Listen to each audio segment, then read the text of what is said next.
தமிழ்நாட்டு அரசியல் களத்திலேயே இருக்கக்கூடாத ஒரு கட்சின்னு கூட அதை டேர்ம் பண்ணக்கூடாது, மிக மோசமான மனநிலை கொண்ட ஒரு கூட்டத்தை உருவாக்கி மிக மோசமான முறையில் அவர்களை வழிநடத்தி ஒரு அழிவு பாதைக்கு இட்டு செல்லக்கூடிய மனிதநேயமே இல்லாத வகையில் ஒரு கூட்டத்தை வச்சிருக்க முடியும் அப்படின்னு சொன்னால் அது இன்னைக்கு நடிகர் விஜய் பண்ணிட்டு இருக்கிறாரு.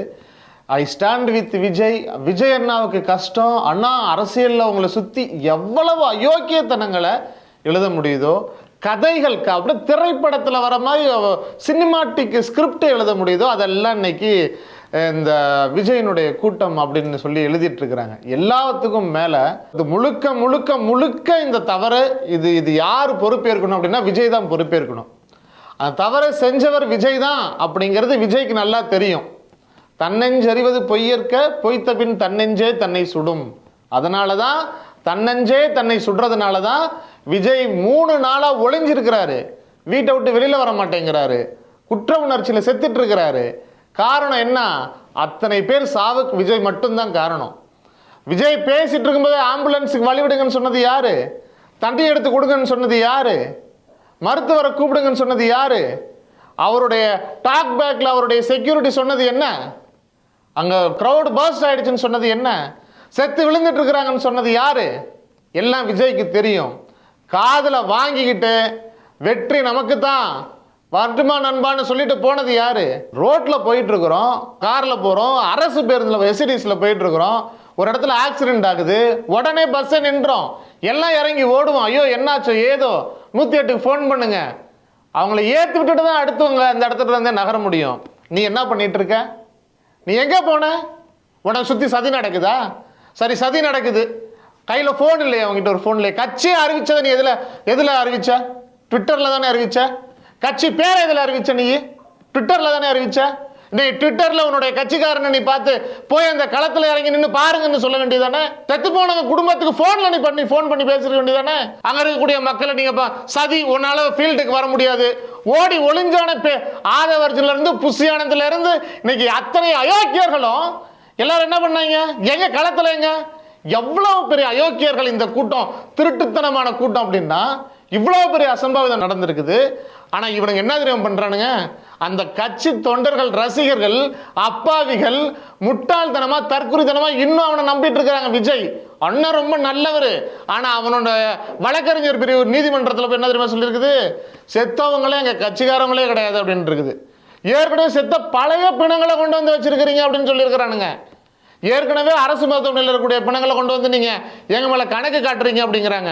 அவர்கள் கட்சியினுடைய நிர்வாகிகள் ஆதாரம் காட்டுங்கன்னு நீதிமன்றத்தில் அவருடைய வழக்கறிஞர் பிரிவு இருக்குது, கோர்ட்ல சப்மிட் பண்ணியிருக்கிறாங்க. அதை போய் பார்க்க சொல்லுங்க.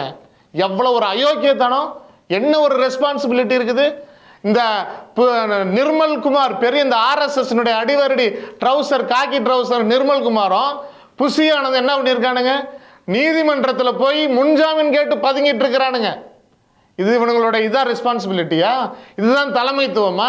தன்னுடைய சொந்த கட்சிக்காரன், சொந்த அந்த ரசிகர் கூட்டம் செத்து கிடக்குது, செத்தவன் ஏன் இல்லை அப்படின்னு சொல்றவன் அவனுடைய கட்சியில் இருக்கிறான். செத்து கண் முன்னாடி செத்து விழுறான், வெற்றி நமதன்னு சொல்றவன் தான் தலைவன். எனக்கு முன்ஜாமீன் கொடுன்னு ஓடி போய் ஒளிஞ்சிருக்கிறான். எல்லாத்துக்கும் மேல அயோக்கியத்தனம் அந்த ஆதவர்ஜன்கிறவன் என்ன பண்ணியிருக்கிறான்? நேபாள மாதிரி, இலங்கை மாதிரி இங்கெல்லாம் புரட்சி நடக்கும். புரட்சினா என்னன்னு தெரியுமா? ஒரு வெங்காயமும் தெரியாது. ஊரை ஏமாத்துறதுக்கு முட்டாள்தனமா ஒரு கூட்டத்தை உருவாக்கி வச்சிருக்கோன்ட்டு கலவரத்தை ஏற்படுத்துறதுக்காக, கலவரத்தை தூண்டுற மாதிரியான ஒரு பதிவை நீ போடுற. நீ தைரியமான ஆள் தானே, எதுக்கு பதிவை நீக்கிட்டு ஓடுற? இப்படிப்பட்ட தொடை நடுங்கிகள் விஜயில இருந்து ஆதவர்கள புஷியானதுல இருந்து இந்த தொடை நடுங்கிகள் நாட்டை நாசமாக்குறதுக்காக பக்கா அயோக்கியத்தனமான RSS-ஐ விட மோசமான கூட்டமாக இன்றைக்கு தமிழ்நாட்டில் விஜயனுடைய தாவேக்கா இருந்துட்டு இருக்குது. அதை அடிச்சு சொல்லலாம். நீங்க RSS-னுடைய மனநிலை, அந்த மாப் மென்டாலிட்டி, கூட்ட மனநிலையும் இன்னைக்கு தாவேக்காக அந்த கூட்டத்தினுடைய மனநிலை ஒன்று. காஷ்மீர்ல ஒரு குழந்தை பாலியல் வன்முறைக்கு உள்ளாகி கொலை செய்யப்பட்ட போது கொலை செஞ்சவனுக்கு ஆதரவா கொடி தூக்கிட்டு போன கூட்டம் RSS கூட்டம், பிஜேபி கூட்டம். உத்தரப்பிரதேசத்தில் ஒரு பெண் பாலியல் வன்புணர்வுக்கு ஆளான பொழுது யாரு செத்து போனாங்களோ அவன் வீட்டு வாசல்ல போய் உட்காரு RSS, பாஜக, இந்து முன்னணி கூட்டம். அதே மாதிரி இங்க யார் களத்துல போய் நிக்கிறாங்களோ, களத்தில் போய் நின்ன செந்தில் பாலாஜியாக இருக்கட்டும், மற்ற அமைச்சர்களாக இருக்கட்டும், அரசாங்கமாக இருக்கட்டும், மனசு பதச்சு போய் தமிழ்நாட்டினுடைய முதலமைச்சர் கிளம்பி ஓடுறாருங்க. நீ எப்படி சீக்கிரம் வந்த, அமைச்சர் எப்படி முன்னாடி வந்தாரு, நீ எப்படி ஆஸ்பத்திரி வராதவனை பத்தி உன் கண் முன்னாடி செத்து தொண்டர்கள் மடிஞ்சிட்டு இருந்தான், அதை பத்தி கேள்வி கேட்கறதுக்கு துப்புள்ளாத நாய்கள் இன்னைக்கு வந்தவங்களை களத்துல இருக்கிறவங்களை பார்த்து சினிமாத்தனமான கதை எழுதிட்டு இருக்கிறாங்க. இவர்களுடைய அயோக்கியத்தனமோ இவர்கள் யாரால இயக்கப்படுறாங்க அப்படிங்கிறது வெளியில வந்திருக்குதா இல்லையா? இப்ப 3 நாளா உன்னை பாதுகாக்கிறது யாரு? உனக்கு எதிராக இன்ஃப்ளூயன்சர்கள்லாம் காசை கொடுத்து திமுக அரசை குறை சொல்றதுக்காக கண்டென்ட் எழுதி போட சொன்னது யாரு? கைது ஆன உடனே இன்னைக்கு வீடியோலாம் டெலீட் பண்ணிட்டு ஓடிட்டு இருக்கிறானுங்களே இல்லையா? அப்ப இவ்வளவு பெரிய அசம்பாவிதம், 41 பேர் செத்து போயிருக்கிறாங்க, பச்சை குழந்தைங்க செத்து போயிருக்குது, பெண்கள் செத்து போயிருக்கிறாங்க, நாடே கண்ணீர்ல ததிச்சிட்டு இருக்குது. நீ திமுக அரசுக்கு எதிராக எல்லாம் அவதூறு பரப்பணும்னு காசு கொடுத்து இன்ஃப்ளூயன்சருக்கு வீடியோ போட சொல்றீங்க. என்ன மாதிரியான மனநிலை, என்ன ஒரு அயோக்கியத்தனம். பாஜகவை பத்தி பெரிய எதிர்த்து பேசக்கூடிய யோகிய சிகாமணி மாதிரி பேசிட்டு இருந்த, இன்னைக்கு உனக்கு சம்பவம் நடந்த உடனே யாரு போன் பண்றா? அமித்ஷா போன் பண்ணி தமிழ்நாட்டில் எவ்வளவோ பெரிய அசம்பாவிதங்கள் நடந்துட்டு இருக்குது, எவ்வளவோ பெரிய இடர்பாடுகள் பேரிடர்ல நடந்துட்டு இருக்குது. அமித்ஷா மோடி என்னைக்காச்சும் ஃபோன் பண்ணி பேசினாங்களா? ஃபோன் பண்ணி இன்னைக்கு கேட்குறாங்க. உடனடியாக ஒரு மினிஸ்டர், சென்ட்ரல் மினிஸ்டர் அனுப்பி விடுறாங்க. இன்னொன்று, தேஜக NDA கூட்டணியில் சேர்ந்துருங்க, ரொம்ப நல்லது அப்படின்னு ஒருத்தர் பேசுறாரு. பாஜகவினுடைய அத்தனை தலைமையும் எல்லாரும் விஜய்க்கு ஆதரவாக நிற்கிறாங்க, திமுகவை எதிர்த்து பேசுறாங்க. அதெல்லாம் ஒரு பக்கம். எல்லாத்துக்கும் மேலாக ஹேமமாலினி தலைமையில் ஒரு ஆய்வு நடத்துறதுக்கு அனுப்புறாங்க. ஹேமமாலினி யாரு? கும்பமேளாவில் 60க்கு பேர் மேலே செத்து போனாங்க. அதே கும்பமேளாவில் தண்ணி நல்லா தெளிவாக தான் ஓடுது, இங்கெல்லாம் யாரும் செத்த மாதிரி தெரியல அப்படின்னு சொன்ன ஹேமமாலினியை வச்சு இங்கே ஆய்வுக்கு நீங்கள் ஆள் அனுப்புறீங்க. அப்போ ஒட்டுமொத்த பாஜக RSS கூட்டம் நீதிமன்றத்தில், காவல்துறையில், டிஜிட்டலில், களத்தில் எல்லாரும் உங்களுக்கு ஆதரவாக நின்றுட்டு இருக்கிறாங்க. அப்போ உங்களை இயக்கிறது யாரு? நீங்க யார் பேச்சு கேட்டு நடந்துட்டு இருக்கிறீங்க? எப்படி RSS கூட்டம் பாதிக்கப்பட்டவர்களுக்கு எதிராக நின்று பேசுறானோ, யாரு பாதிக்கப்படுறானோ அவனுக்கு எதிராக கொடி பிடிப்பான். இஸ்லாமிய பெண் பாலியல் வன்புணர்வு செய்யப்பட்டு கொலை செய்யப்பட்டுச்சா, பாதிக்கப்பட்ட குடும்பத்தை போய் மிரட்டக்கூடிய வேலை செய்யறது RSS, பிஜேபி. அதே மனநிலையில அவர்களை விட மோசமா ஒருத்தர் ஒரு கருத்து பதிவு பண்ண ஒருத்தனுக்காவது குற்ற உணர்ச்சி இருக்குதா? எல்லாம் அவனுங்க செஞ்ச தப்புல இருந்து தப்பிக்கிறதுக்காக, அதுல இருந்து தப்பிக்கிறதுக்கு அடுத்த மேல குறை தூக்கி போடுறது. ஒரு நடிகை விஜய் அரெஸ்ட் பண்ணாங்க, எவ்வளவு மலிவான வார்த்தைகளை அவங்கள போட்டு தாக்கி இருக்கிறீங்க. சமூக வலைதளங்கள்ல விஜய் பெரிய யோகியனா?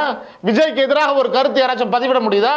அவ்வளவு கொஞ்சம் கூட குற்ற உணர்ச்சி இல்லாம, கொஞ்சம் கூட ஒழுங்கீனம் இல்லாம, இத்தனை பேர் சாவறதுக்கு நம்மெல்லாம் காரணங்கிற அறிவு இல்லாம, கோர்ட்டோ காவல்துறையோ அரசாங்கமோ எந்த சட்ட விதிகள் சொன்னாலும் ஐயோ இந்த சட்டங்கிறது எல்லாருக்கும் போது, இது நமக்கு எதிராக பின்னப்பட்ட வலை, சினிமா பார்த்து அழிஞ்சு ஒளிஞ்சு போன அயோக்கியதனமான கூட்டம், மிகப்பெரிய கற்பனை கதைகள்லாம் வச்சுக்கிட்டு நமக்கு எதிராக தான் சட்டமே, அம்பேத்கர் எழுதின சட்டமே இவங்களுக்கு எதிரானதுன்னு சொல்லுவாங்க.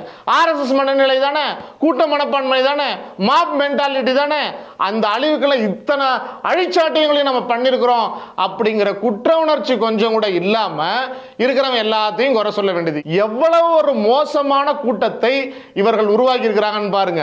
அந்த கூட்டத்தில் இன்னைக்கு சமூக வலைதளங்களில் எழுதுறவனுக்கு எவனுக்காவது, அரசை குறை சொல்ற எவனுக்காவது, சம்பவத்தை பற்றி வருந்தி பேசக்கூடிய விஜய்க்கு எதிராக யாராச்சும் பேசிட்டாங்கன்னா போய் விழுந்து அடிச்சு பராண்டி அவர்களை கீழ்த்தரமா மலிவாக பேசக்கூடிய இந்த கூட்டத்துக்கு என்ன சமூக அக்கறை இருக்குது? என்ன சமூக பொறுப்புணர்வு இருக்குது? இறந்தவங்க பேர்ல என்ன அக்கறை இருக்குது? என்ன பரிதாபம் இருக்குது? குறைந்தபட்ச மனிதனை என்ன இருக்குது? இவ்வளவு ஒரு அசம்பாவிதம் நடந்திருக்கேங்கிற ஒரு குற்ற உணர்ச்சி எங்க இருக்குது? இது எல்லாத்துக்கும் காரணம் நம்ம தான், இந்த கூட்டம் தான், இந்த தற்குறி கூட்டம் தான் அப்படிங்கிற குற்ற உணர்ச்சி எங்க இருக்குது? உன்னை யார் மரத்தில் ஏற சொன்னா? உன்னை யார் டிரான்ஸ்ஃபார்மர்ல ஏற சொன்னா? கூரைகள்ல ஏறி யார் உளுந்துட்டு இடத்துல இதெல்லாம் செஞ்சது தப்பு அப்படிங்கிற குற்ற உணர்ச்சி யாரும் இல்லாம ஐ ஸ்டாண்ட் வித் நொன்னங்கிறிய உனக்கு என்ன சமூக அக்கறை இருக்குது? குறைந்தபட்ச குற்ற உணர்ச்சி இருந்தா எவனாவது இந்த மாதிரி பேசுவானா? அரசு மேல விமர்சனம் வைக்காம அது ஒவ்வொருத்தருடைய தனிப்பட்ட. ஆனா முழு நேர வேலையா காசு கொடுத்து இன்ஃப்ளூயன்சரை கூட்டிக்கிட்டு செஞ்ச தப்புல இருந்து தப்பிக்கிறதுக்காக போய் தலைமறைவா இருந்துகிட்டு செத்தவன் என் கட்சிக்காரன் இல்லைங்கிற, எனக்கு முன்ஜாமீன் கொடுங்கிற, எதிர்த்து கேள்வி கேட்கிறவனுங்கள தம் பேர்ல இருக்க அந்த புனிதர் பட்டம் எந்த வகையிலுமே கெட்டிடக்கூடாது அப்படிங்கிறதுக்காக ஏவி விடுற படைகளை ஏவி விட்டு சமூக வலைதளங்கள்ல மிக மோசமான வார்த்தைகள்ல பேச வைக்கிறீங்க. இது என்ன மாதிரியான மனநிலை? தமிழ்நாட்டில் பாஜக RSS தலையிடாம தூக்காம இருக்கிறதுக்கு தொடர்ந்து போராடிட்டு இருக்கோம்.